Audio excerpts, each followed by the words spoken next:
Semakin meningkatnya harga bahan pokok, kayaknya tuh sangat rugi sekali ya kalau kita tidak memanfaatkan cabai atau bumbu cabai yang ada di rumah kita untuk kita tanam.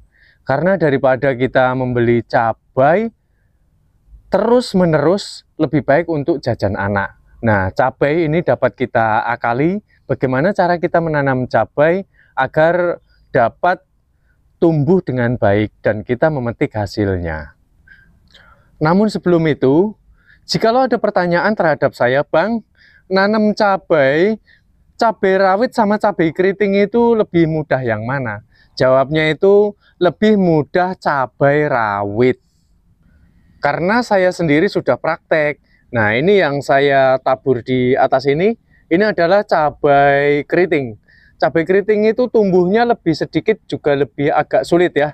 Juga buahnya itu lebih mudah cabai rawit. Juga cabai rawit ini kalau yang hijau dan cabai rawit yang kuning itu lebih mudah yang mana, Bang? Jawabnya adalah lebih mudah yang kuning. Karena yang hijau itu dia mudah untuk tumbuh, tapi untuk berbuahnya itu sulit untuk menghasilkan buah yang sangat banyak. Makanya jangan heran kalau cabai yang warnanya itu kuning, yang seperti ini itu harganya lebih murah daripada yang berwarna hijau gitu. Biasa kalau yang warna hijau itu kan untuk nyambel juga enak, untuk maem gorengan itu kan juga enak ya, nggak nyelek. Kalau ini kan bijinya dia agak kasar gitu. Siapapun menanam cabai tentu saja pasti bisa ya. Tapi aku di sini mau kasih tahu rahasianya. Nih, media tanam ya. Karena cabai kalau kita keluarkan, kita taruh di tanah kayak gini pasti hidup. Nah, tapi ini kita bisa lihat ya, hidupnya pun Senin Kamis ya. Hal tersebut itu karena faktor media tanam yang mendominasi. Kenapa bisa kayak gitu, Bang? Ya, jawabnya adalah ya memang beda karena tanahnya tidak mengandung nutrisi yang banyak nih. Kalau ada pertanyaan, media tanam yang menggunakan pupuk kandang dan hanya menggunakan tanah biasa seperti ini, itu ada perbedaannya nggak, Bang? Sangat beda sekali. Kalau kita menggunakan pupuk kandang, itu dia lebih mudah untuk tumbuh seperti ini. Ini baru berapa hari, kurang lebih sekitar, aku menanamnya itu 6 hari. Dia sudah tumbuh kayak gini. Ini cabai keriting loh, lebih sulit loh ini. Tapi bisa tumbuh ya. Dan sama-sama cabai keriting yang aku praktekkan, aku menanam hanya menggunakan media tanah yang gembur semata. Tidak aku berikan pupuk kandang, hasilnya pun ternyata beda sangat jauh. Nah, ini aku rasa sangat diperlukan sekali informasinya ya. Bahkan cabai itu mudah sekali untuk tumbuh, nih kayak gini. Kalian kalau ada halaman rumah ya yang kecil-kecil kayak gini, itu mudah tumbuh juga, dia mudah sekali untuk berbuah. Terutama yang jenis cabai yang kuning kayak gini ya. Yang kuning kayak gini ini mudah sekali dia untuk dia berbuah ya. Nih,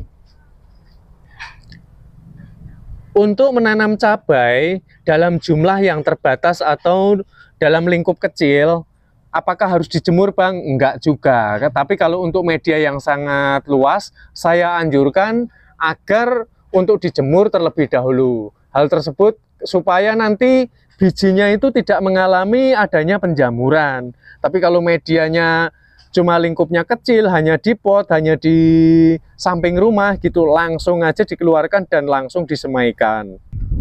Caranya adalah seperti ini. Siapkan terlebih dahulu media tanam, lalu biji siap langsung untuk dimasukkan. Jangan lupa lakukan penyiraman 1 hari 1 kali ya. Dan kalau bisa media tanamnya, kalau kalian ada menggunakan pupuk kandang, tapi kalau nggak ada, kalian dapat menggunakan sekam. Kalaupun sekam nggak ada, kalian dapat menggunakan sabut-sabut kelapa atau kompos jenis apapun. Lalu setelah dia kurang lebih sekitar 5 hari lamanya, maka dia akan tumbuh seperti ini lur. Nih kayak gini. Ini cara menyiramnya, tutorialnya. Jangan langsung dikocor menggunakan air karena batangnya masih belum kuat. Jadi kita harus menyiramnya menggunakan tangan pelan-pelan gitu ya. Lalu usia berapa bibit cabai udah siap untuk dipindahkan? Cabai ini berusia kurang lebih baru sekitar 1 bulan, Lur. Ini belum memiliki batang yang kuat. Jadi 1 bulan udah siap belum, Bang? Jawabnya belum. Minimal 2 bulan hingga 4 bulan baru cabai siap dipindahkan ke media tanam yang diinginkan. Perlu juga diingat, dalam memindahkan bibit-bibit cabai seperti ini, sebaiknya lakukan pada saat sore hari, Lur, atau di pagi hari. Kalau suruh memilih antara pagi dan sore, lebih bagus yang mana, Bang? Lebih bagus yang sore, karena ketika malam hari, nanti dia akan bisa beradaptasi ya. Kalau di pagi hari nanti nggak lama kita tanam langsung paparan sinar matahari langsung keluar, akhirnya mengalami layu terlebih dahulu. Jadi tingkat riskannya itu lebih banyak menanam di pagi hari. Kalau saya ya itu kasih masukan, kalau mau nanam cabai itu sebaiknya pada saat sore hari, itu cara pemindahannya. Jika ada pertanyaan, apakah cabai jika ditanam di ember-ember bekas atau di polybag bisa berbuah, Bang? Saya jawab sangat bisa sekali. Jangankan cabai ya, ini tanaman rimpang. Ini sudah ada apa namanya, buahnya di bawah ya. Rimpang ini aku menanam jahe. Jahe aja aku tanam menggunakan polybag. Tetapi ya karena media tanamnya sangat memadai, ini aku kasih pupuk kandang dan aku kasih sekam. Kalaupun nggak ada ini, sobat dapat menggunakan bahan-bahan yang lain yang sesuai dengan kemantapan juga keyakinan hati sobat sendiri. Sehabis masa pemindahan bibit cabai ke dalam media, nih kayak gini ya, jangan lakukan pemupukan terlebih dahulu.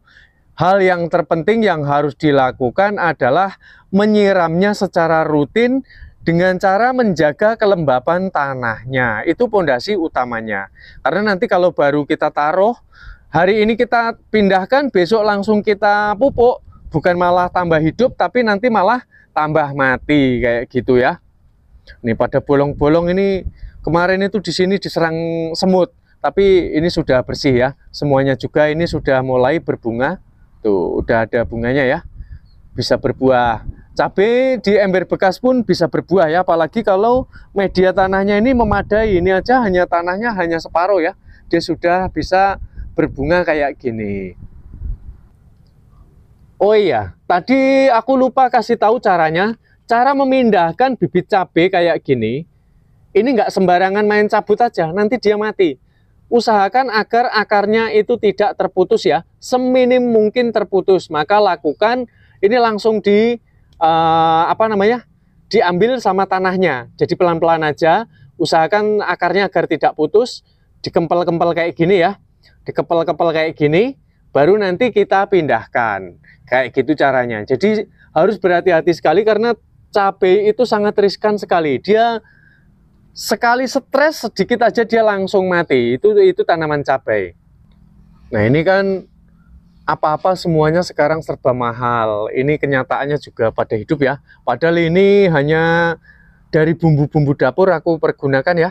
Ini memiliki apa namanya, buah yang lumayan ini. Tuh. Tapi masih belum tua, ini masih muda, Lur. Dan ini aku sama sekali tidak aku menggunakan bahan kimia ya. Jadi aku cara mengusir biasanya kan kalau hewan untuk tanaman cabai itu biasanya rentan sekali dengan yang namanya semut. Bagaimana cara mengusir semut yang handal, Bang? Ini kalian mau boleh ikuti caraku atau tidak, nggak apa-apa.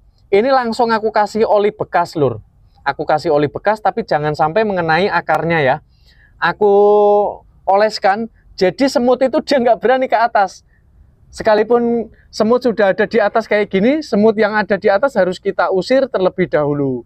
Jadi kita oleskan, bahkan ini sampai di sini saya oleskan. Apakah nanti tidak mati, Bang? Tidak. Kalau mati ini tanamanku udah dari kemarin mati. Jadi nggak masalah ya. Oli secukupnya oleskan pada pangkal bawah ataupun batang-batang yang kita prediksi akan dirambati oleh semut-semut. Oke, terima kasih buat sahabat semua. Semoga edukasi ini dapat memberikan kemanfaatan, juga motivasi untuk sobat semua, mengingat juga apa-apa sekarang mahal. Jadi kita harus menggunakan kecerdasan juga